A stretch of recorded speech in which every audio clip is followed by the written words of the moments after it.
अफजल मजूका साहब के पास इमरान खान साहब की जो अपील है उस पर डिफेंस की जानिब से, इमरान खान साहब की जानिब से, उनकी मिसेस के बिहाफ पर आज फाइनली दलाइल ख़त्म हो चुके हैं और कंक्लूड हो चुके हैं। और अब इस केस में सिर्फ सरकार की जानिब से कल उनको आखिरी मौका दिया गया है कि कल वो अपने दलाइल देंगे।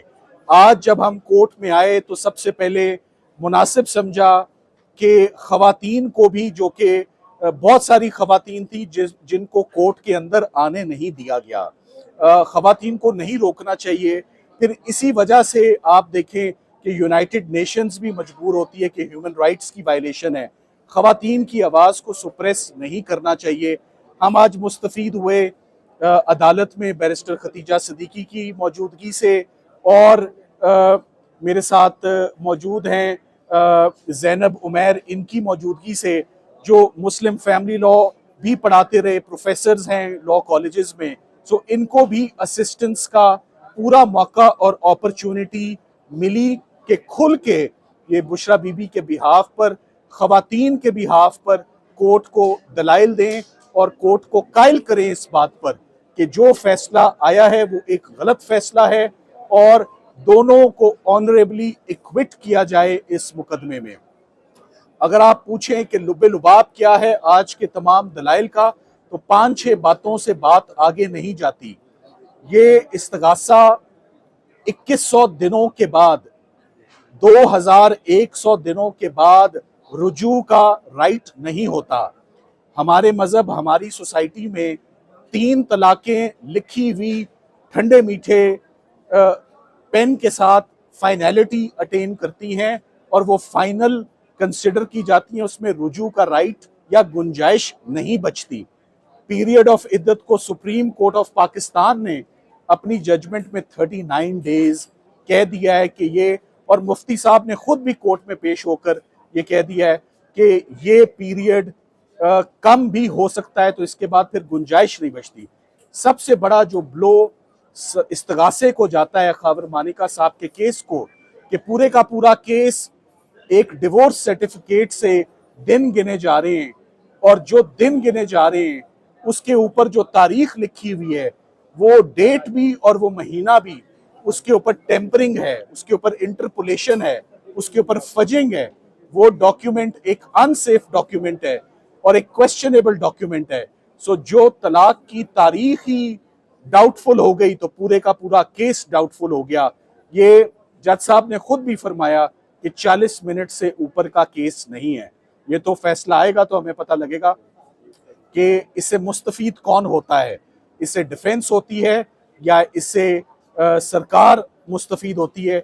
मगर हमें ये याद है कि ये 3 दिन में किया गया ये वही ट्रायल है जो तोशा खाना और साइफर के साथ रात 11 बजे तक जिसकी प्रोसीडिंग्स आई, और 1, 2 और 3 फरवरी को ये ट्रायल कंक्लूड हो गया।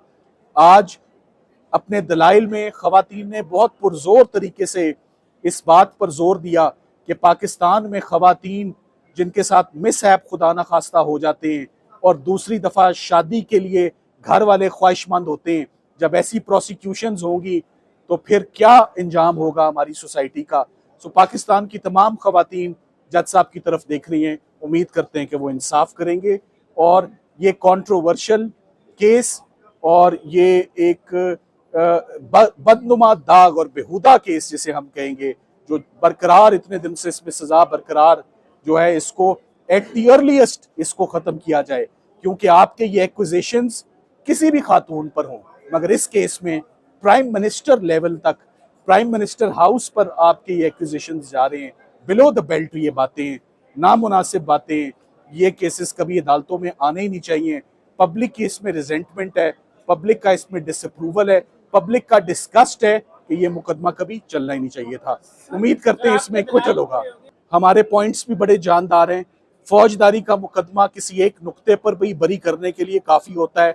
हमारे पास 7 से 8 बड़े ज़बरदस्त पॉइंट्स हैं।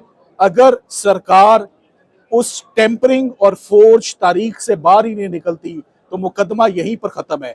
जज साहब को बार बार एक ही हम रिक्वेस्ट करते आए हैं कि आप अपनी निगाहें प्लीज़, हमारी दरख्वास्त है कि इद्दत पीरियड से हटा के तलाकनामे की तारीख के ऊपर लाएं, जिसके ऊपर सिर्फ कटिंग, दिन के ऊपर भी और महीने के ऊपर भी आपको सिर्फ कटिंग और आपको इंटरपोलेशन मिलेगी। वो एक अनसेफ डॉक्यूमेंट है। और खावर मानेका साहब आजम खान साहब की तरह अगवा हुए, अगवा होने के बाद जिसे वो टिपिकली अगवा बराए बयान कहते हैं, उनका इस केस में शामिल होना, शमूलियत इख्तियार करना, ओन चौधरी साहब का साथ देना, जो कि ओन चौधरी साहब ने अपनी शहादत में एडमिट किया है कि मैं खान साहब के मुखालिफ कैंप में हूँ और मेरे और उनके अब सियासी इख्तलाफात हैं।